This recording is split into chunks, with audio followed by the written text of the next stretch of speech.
Hello everyone. Last time LT grade का जो exam हुआ था वो 2018 में हुआ था। ये तब का पेपर है। और सोशल स्टडीज़ यानी कि सामाजिक विज्ञान, एलटी ग्रेड की सामाजिक विज्ञान की परीक्षा 17 जनवरी को होनी तय है। यहाँ पर हम ज्योग्राफी यानी भूगोल का पेपर देख रहे हैं जो 2018 में आया था। इससे क्वेश्चंस हम इनको देखेंगे और समझने की कोशिश करेंगे कि किस तरह के क्वेश्चन आए हैं और इनको पढ़ेंगे। पहला क्वेश्चन कह रहा है, निम्न में से कौन सा युग्म सही सुमेलित नहीं है। टिप नंबर 1 ये है कि जब भी आप एग्ज़ाम हॉल में जाएँगे, पेपर देखेंगे, जहाँ भी नहीं लिखा होगा, सबसे पहले उसको आप इनसर्कल कर लेंगे, ठीक है? ताकि यहाँ से दिमाग ना हटे। बहुत लोगों को ये प्रॉब्लम होती है कि 1 या 2 क्वेश्चन उनके हमेशा ये नहीं ना देखने की वजह से गलत हो जाते हैं। तो ये गलती बिल्कुल भी नहीं दोहरानी है। संकल्पना सिद्धांत यहाँ पर दिए हुए हैं एक तरफ विद्वान के नाम दिए हुए हैं। आंसर भी आपको दिख रहा है, मैंने इसको छुपाया नहीं है क्योंकि आप भी पढ़ ही रहे हैं, बट यहाँ पर मेरे साथ पढ़ के चीज़ों को अच्छे से रिकॉल कर पाएँ आप। ये मेरा मोटिव है, ठीक है? ऑब्जेक्टिव ये है कि आप इसको पढ़िए, आपने चीज़ें पढ़ी हैं, बट यहाँ क्वेश्चन देख के आप चीज़ों को दिमाग में बैठा पाएँ, बस इतना सा मतलब है। पहला नंबर है केंद्र स्थल सिद्धांत, सेंट्रल प्लेस थ्योरी। ये किसने दिया है? सबको पता है, क्रिस्टोलर की है। औद्योगिक अवस्थापना सिद्धांत यानी इंडस्ट्रियल लोकेशन थ्योरी, ये वेबर की है। एग्रीकल्चर लोकेशनल यानी कि कृषि अवस्थापना सिद्धांत, ये वॉन थ्योनन की है। जो चौथा ऑप्शन है डी, खुदरा गुरुत्वाकर्षण नियम यानी रिटेल ग्रेविटेशनल लॉ जो है वो बीजेएल बेरी का नहीं है, वो है रैली का। तो आप ये याद रखेंगे। देखिए, जो इस तरह के पेपर होते हैं, आप जनरल ज्योग्राफी पढ़ रहे हैं, बट कुछ क्वेश्चंस ऐसे भी आते हैं जो आपको पता ही नहीं चलेगा ये कहाँ से है और क्या है। अब इसके लिए हो सकता है कि जैसे ह्यूमन ज्योग्राफी के बहुत सारे ऐसे टॉपिक हैं जिनके लिए आपको पूरी अलग-अलग बुक्स पढ़नी पड़ेगी, तो आप उनको मत पढ़िए। जैसे ये क्वेश्चन अच्छा एग्जांपल है। यदि एक अधिभासों के समूह का निकटस्थ पड़ोसी अनुपात 1.74 है, तो वितरण का प्रतिरूप क्या होगा?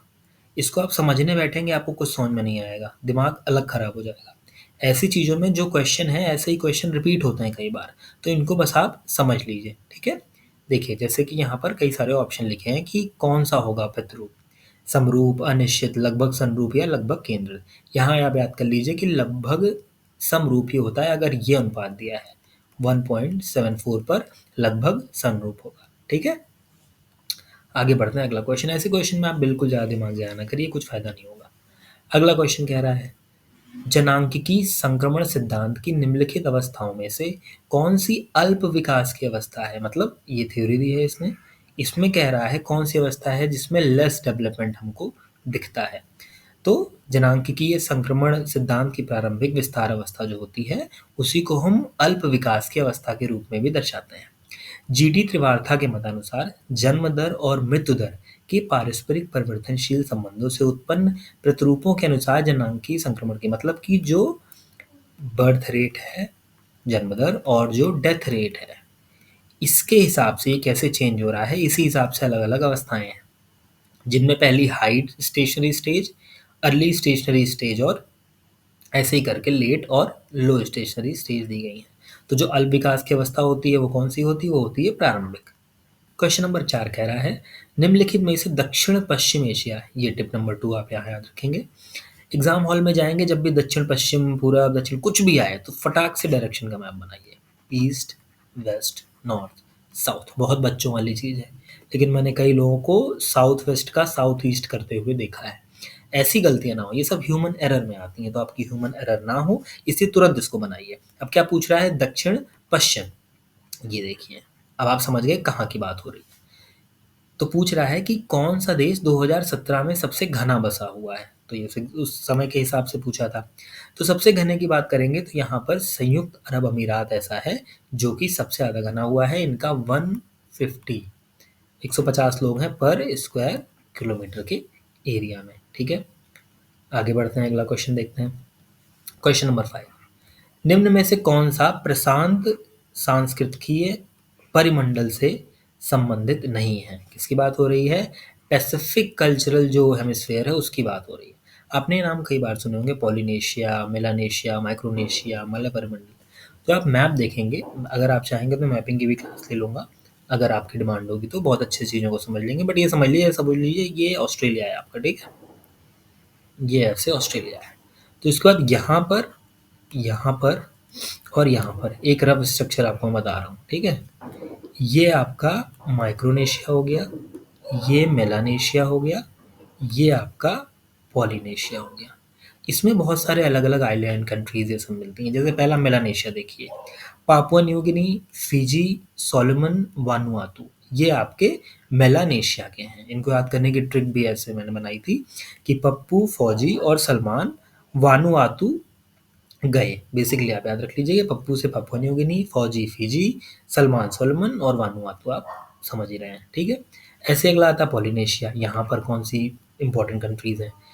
टोंगा, किरिबाती, कुक और हवाई। इस तरीके से, अब जैसे इसको टोंगा को मैंने चोखा से टोंगा कर लिया था, टोगा कर लिया, ठीक है। टोगा बाटी, बाटी चोखा होता है ना, टोगा बाटी, बाटी मतलब किरिबाटी, टोगा मतलब टोंगा। कुक करके मतलब बना के, हवाई गए, चोखा बाटी बना के कुक करके हवाई गए। तो Hawaii island, cook island, Kiribati, toga, ये सब आपका उसमें आ जाता है। ये माइक्रोनेशिया का जब नाम आएगा, आप देख रहे हैं यहाँ पे मारियाना, कैरोलाइन, गिलबर्ट और मार्शल। इसको इस तरीके से कर सकते हैं, मार्शल और गिलबर्ट ने कैरोलाइन को मारा। किसने? मार्शल और गिलबर्ट ने कैरोलाइन, किसी फीमेल का नाम हो सकता है, ठीक है, कैरोलाइन को मारा, ठीक। ऐसे मारा से जो है ये मारियाना है, उत्तरी मारियाना, कोरोलाइन, गिलबर्ट और मार्शल। ये बेसिक ऐसी टिप्स हैं जिससे आप थोड़ा सा याद करने में हेल्प मिलेगी, अपनी भी आप बना सकते हैं। नेक्स्ट क्वेश्चन, क्वेश्चन नंबर 6, निम्न में से किस जनजाति की उत्पत्ति उत्तर प्रदेश के तराई प्रदेश में हुई है? ये क्वेश्चन बहुत बार बहुत जगह पूछा जाता है। इसका आंसर आप सबको पता होगा, गोंड नहीं है, नागा नहीं है, टोडा नहीं है, ये इसका आंसर है थारू। थारू के बारे में आपने बहुत सुना, बट कई बार अब थारू इतना फेमस है कि उससे कुछ ऐसी माइन्यूट सी डिटेल पूछ लेते हैं जो माइनर डिटेल है, जो जनरली शायद लोगों को नहीं याद रहती। तो इसके बारे में पूरा देख लेते हैं। थारू जनजाति की उत्पत्ति उत्तर प्रदेश के तराई प्रदेश में हुई है। ये कहाँ कहाँ मिलता है? उत्तर भारत के तराई क्षेत्र में मिलता है। और कहाँ मिलता है? उत्तराखंड में मिलता है। और कहाँ मिलता है? नॉर्दर्न बिहार में। तो उत्तराखंड में, उत्तर प्रदेश के तराई क्षेत्र में और बिहार में, उत्तरी बिहार में आपको मिल जाएगा, ठीक है। इसका मुख्य व्यवसाय कृषि है। अगर पूछा गया कि क्या व्यवसाय करते हैं, तो ये कृषि करते हैं, ठीक है, ओके। इसके अलावा पशुपालन, मछली पकड़ना, बांस की डलिया, बेसिक ये काम करते हैं। थारू भारत की जनजातियों में प्रमुख जनजाति है, आपको पता होगा। ऑब्वियसली थारू से कुछ लोग मिले भी होंगे, अगर नॉर्थ यूपी के होंगे वो तो। ये उत्तराखंड के नैनीताल और उधम सिंह नगर से लेके उत्तर प्रदेश के पीलीभीत, लखीमपुर खीरी, गोंडा, बहराइच, गोरखपुर, बलरामपुर, ये सब नॉर्दर्न यूपी वाले, महाराजगंज, ये सब नॉर्दर्न यूपी वाले जगह हैं, डिस्ट्रिक्ट हैं। उसके बाद बिहार के चंपारण जिला व नेपाल के तराई तक है। तो इसमें याद ये रखना है कि उत्तराखंड, उत्तर प्रदेश और बिहार के साथ साथ नेपाल के पास भी ये पाए जा रहे हैं, ठीक है। ये हिंदू धर्म मानते हैं, ठीक है। जनजातियों में कई बार धर्म में कन्फ्यूजन आ जाती है। ये हिंदू धर्म मानते हैं। दीपावली को अशुभ मानते हैं। अब क्वेश्चन अगर आ गया दीपावली को अशुभ मानने वाली जनजाति बताइए, तो सीधे आप इसको टिक कर दीजिएगा। इनके ईष्ट देव पछावन तथा खड्गे भूत है। याद रहा दिमाग में तो अच्छी बात है, नहीं तो कोई बात नहीं। अगला क्वेश्चन, क्वेश्चन नंबर 7 क्या कह रहा है? भारत के निम्न में से किस केंद्र शासित प्रदेश ने 2011 में सर्वाधिक साक्षरता दर्ज की है? अभी हमारे पास 2011 का ही सेंसस अवेलेबल है। इसकी मैं एक सेपरेट क्लास ले लूँगा अगर आप कहेंगे तो। सेंसस के बारे में 2011 में जो भी दिया है सब कुछ याद कर लीजिए अच्छे से, क्योंकि नया हुआ नहीं है, पुराना ही है, आप पढ़ते भी आ रहे होंगे, जल्दी याद हो जाएगा। इसका आंसर आप सभी को पता है, लक्षद्वीप। सबसे ज़्यादा किसकी है? लक्षद्वीप सबसे ज़्यादा का ही इंपॉर्टेंस है। बाकी तो अब चूंकि ये सारे केंद्र शासित प्रदेश ही हैं, यहाँ पे स्टेट नहीं दिया हुआ बीच में, तो कोई इतनी खास कन्फ्यूजन नहीं है। कमेंट सेक्शन में जरूर बताइए कि कौन सा राज्य ऐसा है जिसकी साक्षरता सबसे ज़्यादा 2011 में थी। बिना देर किए हुए अगला क्वेश्चन पकड़ते हैं, क्वेश्चन नंबर 8।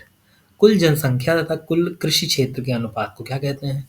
ये देखिए, ये याद कर लीजिए आप, इसमें बिल्कुल दिमाग नहीं, बढ़िया से याद करिए। एक वर्ड होता है कायिक घनत्व। कायिक घनत्व मतलब कुल कृषि क्षेत्र, यानी कि पूरी भूमि जिस पर कृषि की जा सकती है, और कुल जनसंख्या। कुल कृषि क्षेत्र को कुल जनसंख्या से भाग देंगे तो क्या आएगा? कायिक घनत्व आ जाएगा। सिंपल सा है, इसमें बिल्कुल दिमाग मत लगाइए। जितना पूरा भूमि है, कुल कृषि क्षेत्र है, ऊपर जनसंख्या, आगे आपका कायिक घनत्व, ठीक है। आगे बढ़ते हैं। क्वेश्चन पूछ रहा है, बड़ा इंपॉर्टेंट, बड़ा अच्छा सा क्वेश्चन है ये। क्वेश्चन कह रहा है कि इनमें से कौन सा स्वर्णिम चतुर्भुज से गोल्डन क्वाड्रिलेटरल से जुड़ा नहीं है? अब इसमें है बेलगाम, गुंटूर, सूरत, नागपुर। सुन के थोड़ा इसमें कन्फ्यूजन हो सकती है। यहाँ पे देखिए बहुत सारे जगह दी हुई हैं। अब हम इस मैप में अच्छे से देख लेते हैं कि कौन-कौन सी जगहें हैं जो यहाँ पर दी हुई हैं। दिल्ली हो गया आपका, गुड़गाँव, जयपुर, ग्वालियर, उदयपुर, अहमदाबाद, सूरत, मुंबई। बस सुन लीजिए, दिमाग में कभी-कभी बैठा रह जाता है। वो कहते नहीं कि कहीं पढ़ा था याद नहीं आ रहा है, लेकिन यही लग रहा है। तो सब ऐसी ही पढ़ाई से होता है कि आपने देखा है, सुना है, वो कभी याद आ गया। पुणे, सतारा, बेलगाम, ये सब हैं क्वाड्रिलेटरल पे, ठीक है? तुमकुर, बेंगलोर, गुंटूर भी है, चेन्नई, विशाखापट्टनम, भुवनेश्वर, ठीक है? खड़गपुर, रानीगंज, औरंगाबाद, फिर इधर वाराणसी, इलाहाबाद, कानपुर, लखनऊ, आगरा, ये सारी जगहें जो हैं, ये स्वर्णिम चतुर्भुज पर आती हैं। इनको आप अच्छे से याद रखिएगा, ये क्वेश्चन अच्छा है, ये पूछ सकते हैं। तो यहाँ पे क्या ऑप्शन आपका हो गया? नागपुर। नागपुर इसमें नहीं आता है, आपको लगेगा है बट नहीं है। गुंटूर है, बेलगाम है, सूरत है, ठीक। अगले क्वेश्चन में बढ़ते हैं, क्वेश्चन नंबर 10। क्वेश्चन नंबर 10 क्या कह रहे हैं, देखते हैं। ये क्वेश्चन नंबर 10 कह रहा है, निम्न में से कौन सा सही सुमेलित नहीं है? क्या करना है आपको? जैसे नहीं दिखा तुरंत गोला फटाक से इसको पकड़ लो यहाँ पे ऐसे। अरुणाचल प्रदेश, आपातानी, कश्मीर, हांजी, नागालैंड, हो, मेघालय, खासी। अब ये जनजाति की बात कर रहा है, ऐसे क्वेश्चन आपको बहुत देखने मिलेंगे। तो अरुणाचल प्रदेश में आपातानी मिलते हैं, कश्मीर में हांजी पाए जाते हैं, नागालैंड में हो नहीं मिलते हैं, ठीक है? यहाँ पर नागा या फिर कोन्यक करके होते हैं जनजाति, वो पाई जाती है, ठीक है? हो, संथाल, मुंडा, ये सब कहाँ के हैं? ये सब झारखंड के हैं। वहाँ हो करते हुए आपने सुना भी होगा, उनकी भाषा में भी हो शब्द आता है, ठीक है? मेघालय का गारो खासी जयंती आई, आपको बिल्कुल क्लियर है ये। अगले क्वेश्चन में भी पढ़ेंगे, लेकिन आज तक सिर्फ 10 क्वेश्चन हैं, इसमें मैंने पहला वीडियो बनाया है। हमेशा हम ऐसा करेंगे कि जो भी हम पढ़ेंगे कुछ भी, तो उसको फटाक से 5 मिनट में या 2 मिनट में फट से रिवाइज कर लेंगे कि हमने पढ़ा क्या है पूरा। Revision is very important.